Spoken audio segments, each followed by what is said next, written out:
ರಾಜ್ಯ ವಿಧಾನಸಭಾ ಚುನಾವಣೆಗೆ ಇನ್ನೂ 1 ವರ್ಷ ಇರುವಾಗಲೇ ತೆರೆಮರೆಯಲ್ಲಿ ರಾಜಕೀಯದ ಆಟಗಳು ಶುರುವಾಗಿದೆ.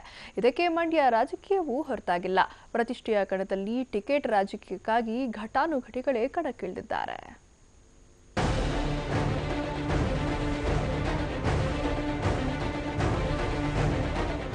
ರಾಜ್ಯದಲ್ಲಿ ವಿಧಾನಸಭಾ ಚುನಾವಣೆಗೆ ಇನ್ನು 1 ವರ್ಷ ಬಾಕಿ ಇರುವಾಗಲೇ ರಾಜಕೀಯ ಚಟುವಟಿಕೆಗಳು ಗರಿಗೆದರಿವೆ. ಅದರಲ್ಲೂ ಮಂಡ್ಯ ಜಿಲ್ಲೆ ರಾಜಕೀಯ ಅಂದ್ರೆ ಕೇಳಬೇಕೆ. ಜೆಡಿಎಸ್ನಿಂದ ಅಮಾನತುಗೊಂಡಿರುವ ಶಾಸಕ ಚಲುವನಾರಾಯಣಸ್ವಾಮಿ ಪ್ರತಿನಿಧಿಸುವ ನಾಗಮಂಗಲ ವಿಧಾನಸಭಾ ಕ್ಷೇತ್ರದಲ್ಲಿ ಈಗಾಗಲೇ ಟಿಕೆಟ್ ರಾಜಕೀಯ ಶುರುವಾಗಿದೆ. ಕ್ಷೇತ್ರದಲ್ಲಿ ಗುರುತಿಸಿಕೊಂಡಿರುವ ಮಾಜಿ ಶಾಸಕರಾದ ಸುರೇಶ್ ಗೌಡ ಮತ್ತು ಎಲ್ಆರ್ ಶಿವರಾಮೇಗೌಡ ಜೆಡಿಎಸ್ನಿಂದ ಸ್ಪರ್ಧೆ ಮಾಡಲು ಪೈಪೋಟಿಗಿಳಿದಿರುವ ಬೆನ್ನಲ್ಲೇ ಕ್ಷೇತ್ರದಲ್ಲಿ ಒಬ್ಬ ಐಎಎಸ್ ಮಹಿಳಾ ಅಧಿಕಾರಿ ಕಣಕ್ಕಿಳಿಯಲಿದ್ದಾರೆ ಅನ್ನೋ ಮಾತುಗಳು ಕೇಳಿಬರುತ್ತಿದೆ. ಅವರು ಮತ್ಯಾರೂ ಅಲ್ಲ, ಬೆಂಗಳೂರು ರೈಲ್ವೆ ಇಲಾಖೆಯಲ್ಲಿ ಹಣಕಾಸು ಅಧಿಕಾರಿಯಾಗಿರುವ ಲಕ್ಷ್ಮಿ ಅಶ್ವಿನ್ ಗೌಡ. ಇತ್ತೀಚೆಗೆ ತಾಲೂಕಿನಾದ್ಯಂತ ಹೆಚ್ಚಾಗಿ ಕಾಣಿಸಿಕೊಳ್ಳುತ್ತಿರುವ ಲಕ್ಷ್ಮಿ ಅಶ್ವಿನ್ ಗೌಡ ತಮ್ಮ ನಿಕೇತನ ಗ್ರಾಮೀಣ ಅಭಿವೃದ್ಧಿ ಸೇವಾ ಸಂಸ್ಥೆಯ ಮೂಲಕ ಗ್ರಾಮಗಳಿಗೆ ಕುಡಿಯುವ ನೀರಿನ ವ್ಯವಸ್ಥೆ ಮಾಡ್ತಿದ್ದಾರೆ.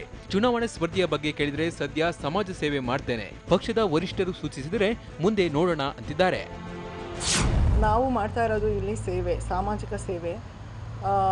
ಈ ತಾಲೂಕು ಅತ್ಯಂತ ಬರಪೀಡಿತವಾಗಿರೋ ತಾಲೂಕಿಗೆ ಜೀವನಾಧಾರವನ್ನು ಒದಗಿಸ್ತಾ ಇದ್ದೀವಿ. ವರಿಷ್ಠರು ಅಂದರೆ ಪಕ್ಷದ ಹೈಕಮಾಂಡ್ಸು, ಇವರು ಸಾಮಾಜಿಕ ಸೇವೆ ಮಾಡ್ತಿದ್ದಾರೆ, ಇಂಥವರಿಂದ ಈ ತಾಲೂಕಿಗೆ ಸೇವೆ ಬೇಕು, ಈ ಹೆಣ್ಣು ಮಗಳ ಅವಶ್ಯಕತೆ ಈ ತಾಲೂಕಿಗೆ ಇದೆ ಅಂತ ಅವರು ಅಂದ್ಕೊಂಡು ನನಗೆ ಬಂದು ಕೇಳಿದಾಗ ನಾನು ಅದರಿಂದ ಸಂತೃಪ್ತಿಗೊಂಡ್ರೆ, ಅಂದರೆ ಎಲ್ಲ ಕಂಡೀಷನ್ಸ್ ಫೇವರಬಲ್ ಆಗಿದ್ದರೆ ನೋಡೋಣ.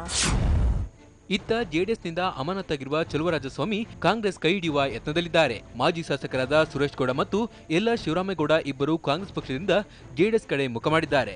ಜೆಡಿಎಸ್ನಿಂದ ಸ್ಪರ್ಧಿಸಲು ಈ ಇಬ್ಬರು ನಾಯಕರು ಮುಂದಾಗಿದ್ದಾರೆ. ನಮ್ಮ ಕಾಂಗ್ರೆಸ್ ಪಕ್ಷದಲ್ಲಿ ನಮ್ಮ ಸರ್ಕಾರ ಇಟ್ಕೊಂಡು, ನಮ್ಮ ಪಕ್ಷವನ್ನು ಇಟ್ಕೊಂಡು ಸಂಪೂರ್ಣವಾಗಿ ನಿರ್ಲಕ್ಷ್ಯ ಆದಮೇಲೆ ನಾನು ಸಹ ಅನ್ಯ ಪಕ್ಷದ ಭಾಗ ತಟ್ಟಬೇಕಾದ ಅನಿವಾರ್ಯ ಪರಿಸ್ಥಿತಿ ಸೃಷ್ಟಿಯಾಯಿತು. ಈಗ ತಟ್ಟಿದ್ದೀವಿ. ಅದೇ ರೀತಿ ಮಾತುಕತೆ ಆಗಿದೆ.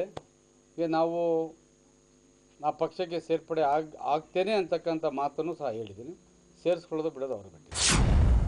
ಒಟ್ಟಾರೆ ಪ್ರತಿಷ್ಠೆಯ ಕಣವಾಗಿರೋ ನಾಗಮಂಗಲ ಕ್ಷೇತ್ರದಲ್ಲಿ ಯಾರು ಟಿಕೆಟ್ ಗಿಟ್ಟಿಸಿಕೊಳ್ತಾರೆ ಅನ್ನೋದು ಕುತೂಹಲದ ಸಂಗತಿಯಾಗಿದೆ. ಜೊತೆಗೆ ಯಾರು ಜಯಶಾಲಿಯಾಗಿ ತಮ್ಮ ವರ್ಚಸ್ ಉಳಿಸಿಕೊಳ್ತಾರೆ ಅನ್ನೋದು ಕಾದು ನೋಡಬೇಕಾಗಿದೆ.